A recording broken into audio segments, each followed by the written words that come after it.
Okay, in this video I'm going to demonstrate on how to make a box spline base, and having the base set up so that your 4x4s or 6x6s that go underneath will have an 8-degree angle, much like the elevator brackets, but you don't need to build or don't need to use the elevator brackets for this. So this is just a smaller scale of what it would look like with all the angles cut. And I'll demonstrate on how that goes, but once it's all done, you should be able to put your floor plywood right on there and it'll sit flat.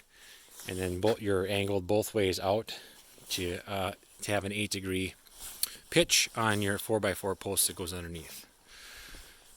So for the rim joist, this isn't treated. Some of this doesn't. I'm just using scrap here for the demonstration, but this is just a 2x6. Let's say that's what you're going to use for your rim joist.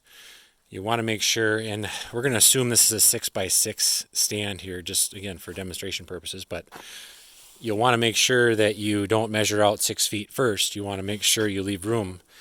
You got to mark your 8-degree angle on there, or make your 8-degree cut, and then hook on from that short side, go out 6 feet, make another mark, and then that's also your short side on top.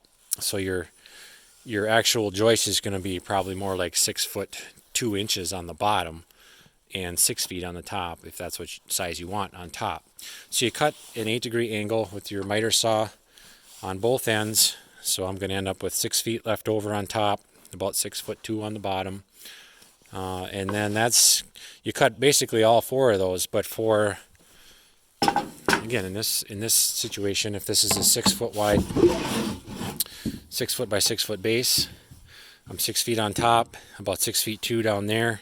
These are both the 8-degree angle cuts, and then the ones that go on the end will fit on the inside, and they're going to be 3 inches shorter if you want it to be 6 feet from this corner to this corner. So this one would be a 5 foot 9 inch measurement on top from the short side to the short side. Overall, it's going to be more like 5 foot, probably 11 from this corner to that corner.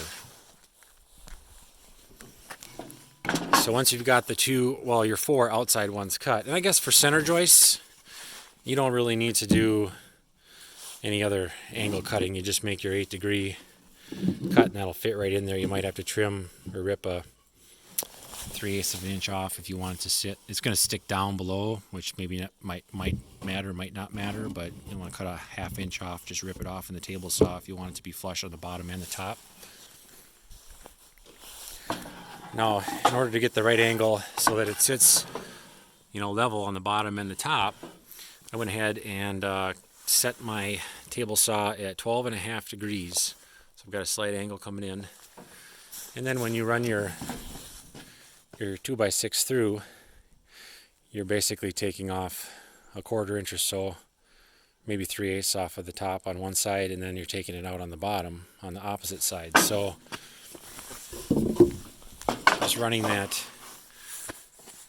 you basically have a 5.5 inch gap from the rip fence edge to the right hand side of the inside of the tooth there where it meets. So I'm really not taking anything off the bottom, but I'm taking about a 1/4 inch or maybe 3/8 off the top, and then that's what this line represents here. Well, when you run that through, then you can just basically flip the board over, and you've got the long side here against the rip fence, and you're just doing it again so that the bottom ends up being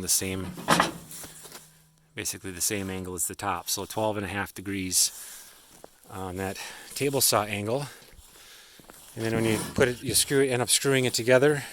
I actually put them upside down because the top surface is the one that you want to be flat when you screw it together, so that your plywood sits flat on there.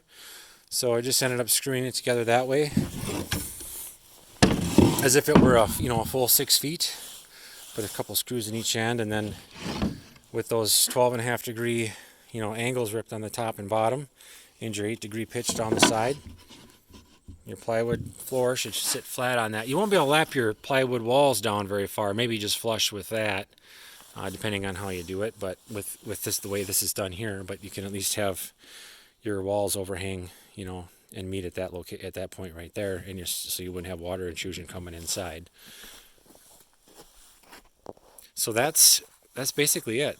Short explanation on how to do that, depending on how many joists you put through the middle here. Again, you don't have to make that 12.5 degree angle, just your 8-degree angle on each end to fit it inside there. And then maybe shorten it a quarter inch or so if you want it to sit flush on the top and bottom. Hope that helped solve the problem here. I've seen a lot of comments and on posts about how to make those angles just right, and I've heard the description. I really hadn't tried it myself until now. I've read that 8 degrees is what the research proved was the best angle for those elevator brackets, so that's why I picked 8 degrees this way. And to be honest, the 12.5 degrees is just what I came up with after experimenting to get those so that your plywood will sit flat on there. So good luck. Thanks for watching, and please subscribe if you like what you're seeing.